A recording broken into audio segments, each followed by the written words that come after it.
Yes, Madam Speaker, I yield to myself as much time as I may consume. Gentleman's recognized.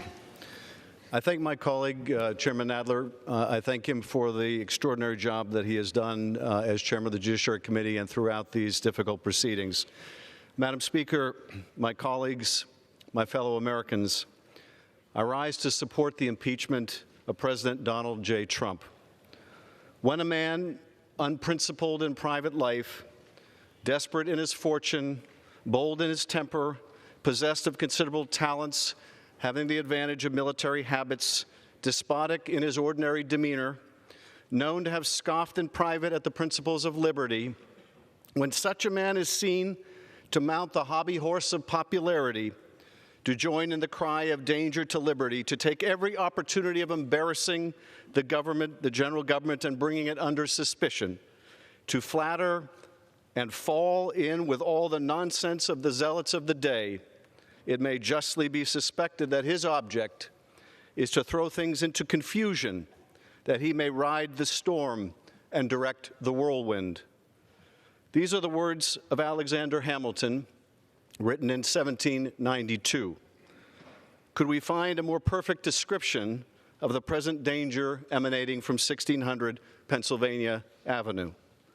The framers crafted a constitution that contemplated free and fair elections for the highest office in the land, but also afforded the Congress with the power to remove a president who abused the powers of his office for personal gain, who compromised the public trust by betraying our nation's security, or who sought to undermine our democratic system by seeking foreign intervention in the conduct of our elections. I would say that the founders could have little imagined that a single president might have done all of these things, except that the evidence has sadly proved this is exactly what this president has done.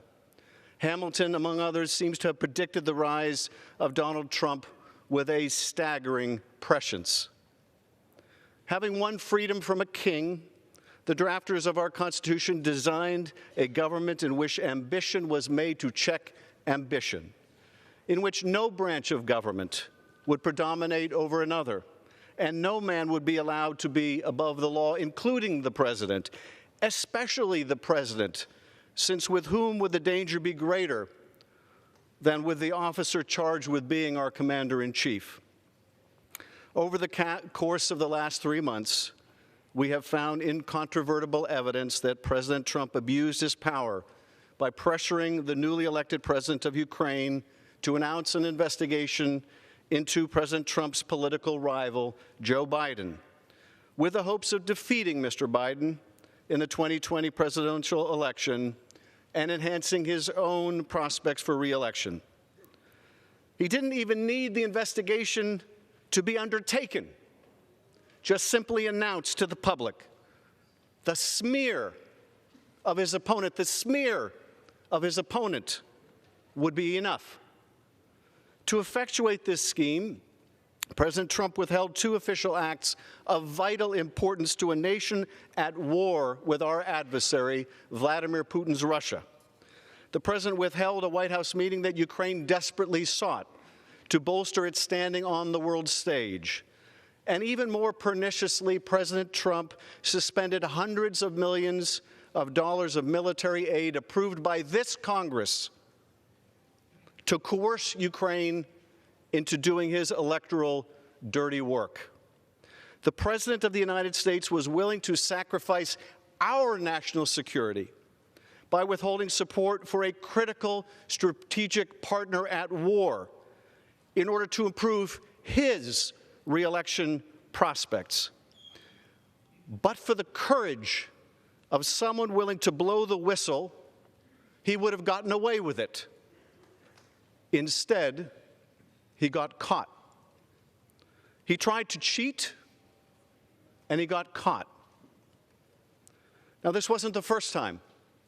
As a candidate in 2016, Donald Trump invited Russian interference in his presidential campaign, saying at a campaign rally, "Russia, if you're listening, I hope you're able to find the 30,000 emails that are missing." A clear invitation to hack Hillary Clinton's emails. Just 5 hours later, Russian government hackers tried to do exactly that. What followed was an immense Russian hacking and dumping operation and a social media disinformation campaign designed to help elect Donald Trump. Not only did candidate Trump welcome that effort, but he made full use of it, building it into his campaign plan, his messaging strategy, and then he sought to cover it up. This Russian effort to interfere in our elections didn't deter Donald Trump. It empowered him. The day after Special Counsel Bob Mueller testified before Congress about Russia's sweeping and systemic effort to influence the outcome of our last election, the day after President Trump believed that the investigation into his first electoral misconduct had come to an end, the president was back on the phone urging yet another country, this time Ukraine, to help him cheat in another election. 3 consecutive days in July tell so much of the story. 3 consecutive days in July of 2019. July 24th, the day that Special Counsel Mueller testified before Congress, and President Trump thought he was finally in the clear. July 25th, the day that President Trump got on the phone with the Ukrainian president, and in the context of a discussion about military support for that embattled nation that the president had recently frozen, said, "I would like you to do us a favor, though," and asked Ukraine to do 2 investigations to help his re-election efforts in 2020. That was July 25th. And then we come to July 26th. The day Gordon Sondland called President Trump on his cell phone from a restaurant in Ukraine.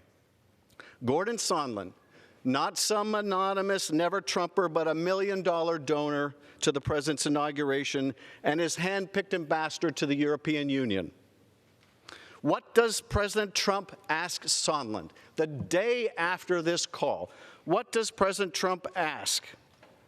What does the president want to know? Did he ask about Ukraine's efforts to battle corruption?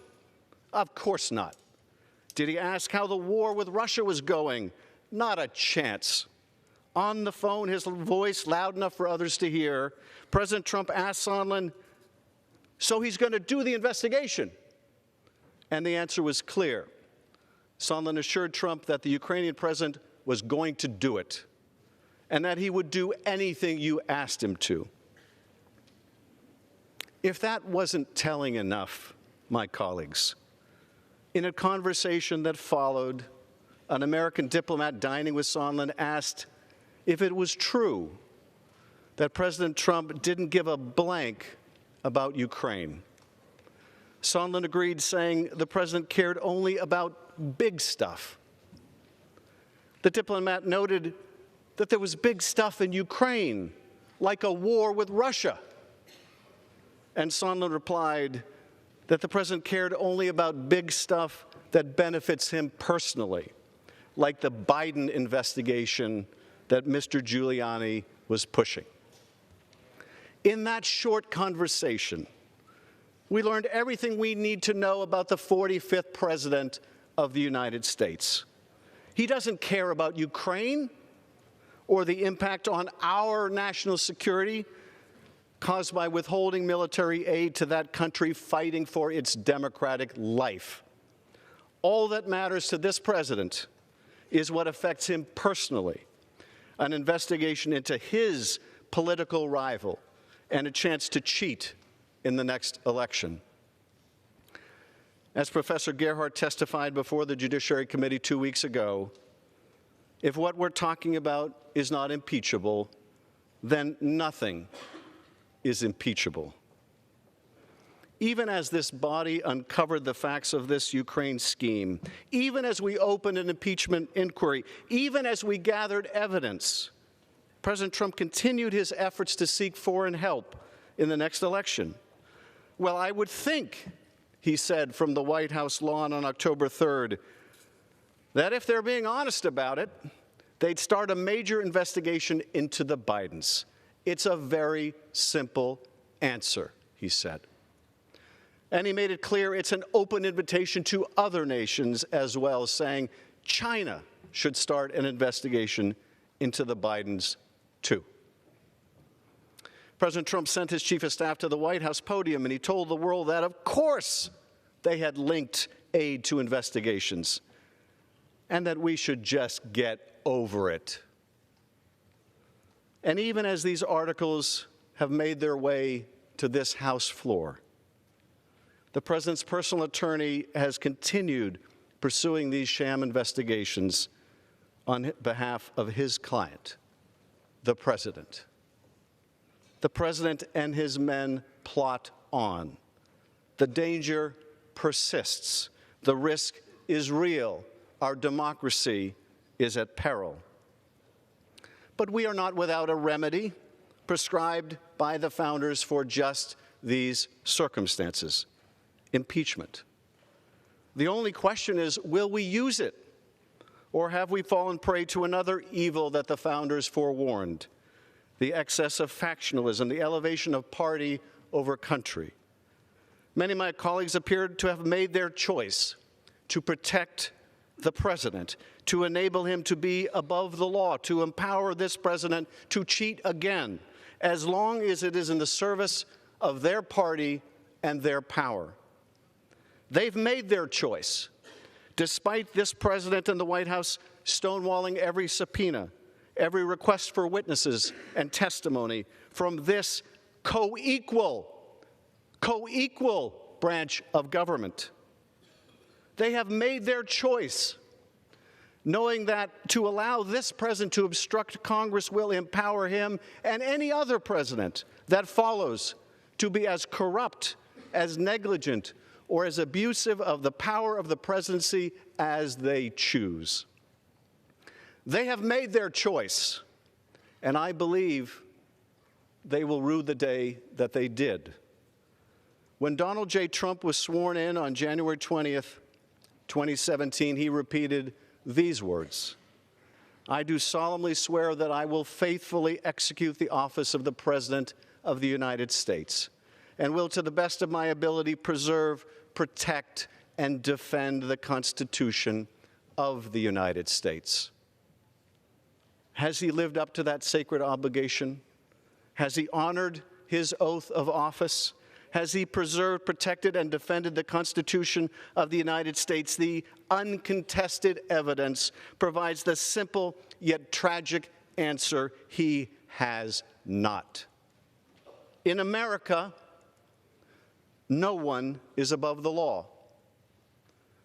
Donald J. Trump sacrificed our national security in an effort to cheat in the next election. And for that, and his continued efforts to seek foreign interference in our elections, he must be impeached. I reserve the balance of my time. Gentleman from North Dakota.